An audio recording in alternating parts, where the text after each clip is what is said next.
Retinopathy ডায়াবেটিসের কারণে মানবদেহে সৃষ্ট মারাত্মক এক চোখের রোগ, যা সময়মতো চিকিৎসা না পেলে দৃষ্টিশক্তি হারানোর কারণ হতে পারে বলে জানিয়েছেন বিশ্বখ্যাত চক্ষু বিশেষজ্ঞ এবং রেটিনোপ্যাথি গবেষক ডাক্তার মাহি মুকিত।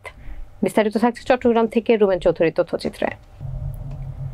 রবিবার সকালে Chittagong Lions Eye Institute and হসপিটালের অডিটোরিয়ামে ডায়াবেটিক্স রেটিনোপ্যাথি স্ক্রিনিং প্রোগ্রামের যাত্রা শুরু উপলক্ষে আয়োজিত সাংবাদিক সম্মেলনে চক্ষু বিশেষজ্ঞ ডাক্তার মাহি মুকিত এসব কথা বলেন। তিনি বলেন, সাম্প্রতিক তথ্য অনুযায়ী এই বিশাল জনসংখ্যার 10 থেকে 12% ডায়াবেটিস আক্রান্ত। ডায়াবেটিস শরীরের বিভিন্ন অঙ্গ প্রত্যঙ্গের উপর বিরূপ প্রভাব ফেলে, কিন্তু চোখের উপর ডায়াবেটিসের প্রভাব সবচেয়ে ক্ষতিকর। তবে এটি একটি সাইলেন্ট ডিজিজ। প্রাথমিক পর্যায়ে এর কোনো উপসর্গ না থাকায় এটা রোগকে আরও বিপজ্জনক করে তোলে।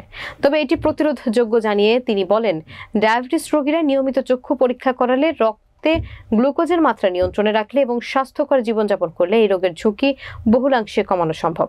চট্টগ্রাম লায়ন্স চক্ষু ইনস্টিটিউট এবং হাসপাতালের একাডেমিক ডিরেক্টর প্রফেসর ডাক্তার প্রকাশ কুমার চৌধুরীর পরিচালনায় আলোচনা সভা শেষে প্রতিষ্ঠানের দ্বিতীয় তলার ডায়াবেটিসের চোখের চিকিৎসার ডিজিটাল স্ক্রিনিং ইনস্ট্রুমেন্ট কক্ষ উদ্বোধন করেন বিশ্ববিখ্যাত চক্ষু বিশেষজ্ঞ এবং রেটিনোপ্যাথি গবেষক ডাক্তার মাহি মুকিত।